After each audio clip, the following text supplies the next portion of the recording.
Hello guys, it's me तपाईँहरूको निरञ्जन दाई, निरञ्जन साथी एन्ड यहाँ मेरा भाइहरू छन्।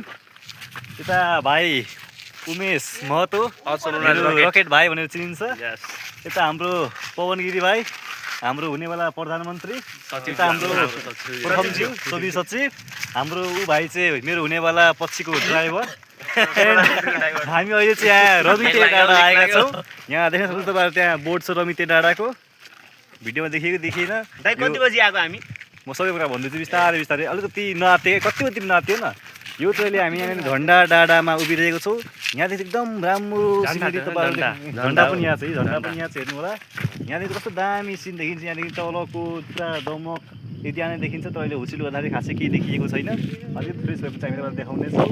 र यहाँ हामी आउनुको खास कारण चाहिँ अब म बिदाय भएर गइरहेको छु। त्यही भएर फेयरवेल पार्टी दिन भाइहरूले हिजो मलाई पाटाजुङ्गीमा, भाइ कुन थियो, अचानो रेस्टुरेन्टमा मलाई लगेर फेयरवेल डिनर दिइरहेको थिएँ, फेयरवेल पार्टी दिइरहेका थिएँ।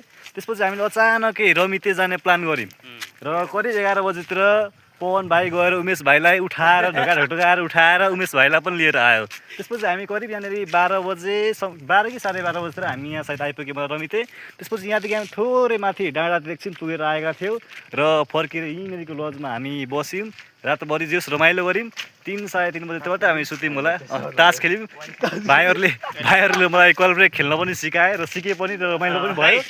अनि अहिले बिहान हामी करिब 6 बजी उठेर जे होस् तपाईँहरू यहाँनिर आएर चाहिँ रमाइलो गरेर जानुहुन्छ। एकदमै इन्जोयमेन्ट गर्ने ठाउँ छ यहाँनिर, होइन, रमणीय ठाउँ छ, चिसो ठाउँ छ। तल हेर्नुहोस्, पुरै हुस्सी उलाएको छ, क्या दामी देखिरहेको छ क्या। अब क्यामेरामा खासै राम्रो नदेखिए पनि यहाँनिर चाहिँ सिनेरी हेर्नुभयो भने चाहिँ वाउ भन्ने टाइपको छ। भोलिका दिनमा तपाईँहरू यदि कपाल हुन्छ भने झन् कपालसँग आउनु झन् रमाइलो। पवन भाइले प्लान पनि गरिसकेको थियो भोलिका दिनमा, होइन, दाइ मैले तपाईँको बुहारी बनायो भने ग्यारेन्टीको साथ ल्याउँछु भन्दैछ। झन् उमेश भाइ त मक्ख परिरहेछ। प्रथम त पुरै नगरौँ झन्। यहाँ आउने बेस्ट समय भनेको चाहिँ कि इक्जामको अगाडि कि क्विजको अघिल्लो दिन, होइन, पढ्ने बेलामा आउने लागि। अनि पवन भाइले के भन्छु भन्दै थियो, पवन भाइ भन त। यो चाहिँ ट्याक्कै 1100 मिटरमा हाइटमा रहेछ। हामी चाहिँ फेरि यत्तिकै कट्टुमै आएको। म झन् टी सर्टमा आएको छु। हिजो मैले भाइहरूसँग ज्याकेट मागेको, न पवन भाइले दियो न उमेश भाइसँग माग्दाखेरि भित्र के लागेको छु दाइ भन्छ। हिम्मत फेरि ट्याक्कै दमकबाट लगभग 14-15 किलोमिटर छ, होइन, एकदम अप्ठ्यारो बाटो छ। 13 किलोमिटर रहेछ उर्लाबारीबाट। बडी छ 30 किलोमिटर भन्दै छैन त्यत्रो छ भाइ यार। त्यही त फेरि हामी बाटो घुमेर पनि हामी त्यही भएर पनि होला सायद।